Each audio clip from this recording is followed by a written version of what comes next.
మమత ఆఫీసర్లలో ఆమె రూటే సపరేట్, ఆమె మాటే వేదం, ఆమె మాటే శాసనం. మాజీ మంత్రి శ్రీనివాస్ గౌడ్కి అత్యంత సన్నిహితురాలు.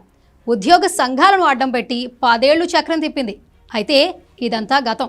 ఇప్పుడు సర్కార్ మారింది, రూలు మారింది, ఆమె ప్లేస్ కూడా మారింది. మేడం గురించి అన్నీ తెలుసని సీఎం కాకముందే రేవంత్ అన్నారు. నేను అనేది అదే, కేసీఆర్ చేయాల్సిన పనులని వాళ్ళే ఎత్తురు. ఇంకొక ఆమె ఒక మేడం ఉన్నది, ఆ మేడం పేరు ఎందుకు కానీ ఆమె ప్రభుత్వం యొక్క విచక్షణ అధికారుల నియామకాలు అని 317 జీవో వచ్చినప్పుడు కూడా ప్రభుత్వం పరిపాలనలో భాగంగా ఎక్కడ బదిలీ చేస్తే అక్కడికి మీరు వెళ్ళి ఉద్యోగాలు చేసుకున్నది. ఆ అమ్మగారిని కుక్కటిపల్లి నుంచి ఎల్బీ నగర్కి వేస్తే రాత్రి జీవోలు మార్పించి మళ్ళీ కుక్కటిపల్లికి వచ్చింది. ఆ అమ్మకు కుక్కటిపల్లి నుంచి కదలదంట, 10 ఏళ్ళు ఆయన అక్కడనే ఉంటుందంట. ఆ అమ్మ మిగతా వాళ్ళందరూ మారుమూల గ్రామాలకు ఎక్కడెక్కడో అడవుల్లోకి పోయి చేయాలంట. సిగ్గుండాలమ్మా నీకు చెప్పనికి. నీ మొగునికి పదవి విరమణ చేసిన కొత్త పదవి కేసీఆర్ ఇచ్చింది కదా అని అంత ఊడిగం చేయాలనా? నువ్వు ఎందుకమ్మా, ఎందుకు కుక్కటిపల్లి నుంచి ఎల్బీ నగర్కి రాలే? హైదరాబాదే కదా అది కూడా. 2 సార్లు నీ ఇచ్చిన జీవోని రాత్రి క్యాన్సిల్ చేయించుకున్నావు కదమ్మా. నీ వెనకాల ఎవరున్నారమ్మా అంత మద్దతు ఇచ్చేటోళ్ళు నీకు?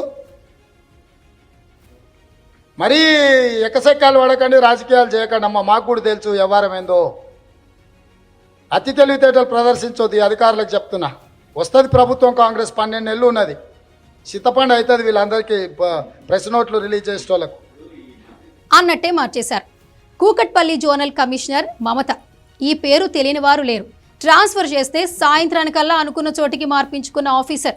గత సర్కారులో తన పలుకుబడి పరపతి అలా ఉండేది. కొన్నేళ్లుగా కూకట్పల్లి జోన్ పరిధిలో పాతుకుపోయిన ఈ లేడీ ఆఫీసర్ టీజీఓ సంఘాన్ని చెప్పు చేతుల్లో పెట్టుకున్నారనే విమర్శ ఉంది. బీఆర్ఎస్లో మాజీ మంత్రి శ్రీనివాస్ గౌడ్ అండదండలతో టీజీఓ సంఘాన్ని గుప్పెట్లో పెట్టుకున్నారన్న ఆరోపణలు ఉన్నాయి. సీఎం కాకముందు రేవంత్ రెడ్డి ఇదే అంశంపై మాట్లాడారు.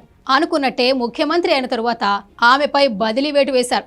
మమతను National Institute of Urban Management డైరెక్టర్గా బాధ్యతలు అప్పగించారు.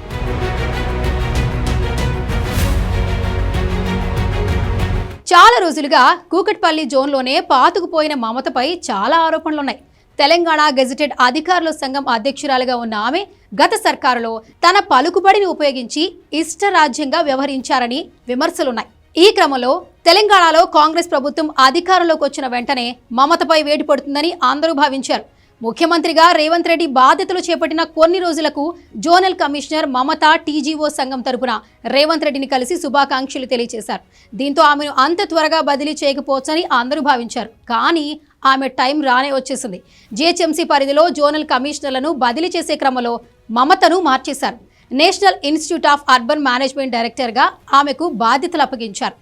మమత స్థానంలో ఐఏఎస్ అధికారి అభిలాష అభినవ్ను కూకట్పల్లి జోన్ కమిషనర్గా నియమిస్తూ ఉత్తర్వులు జారీ చేశారు.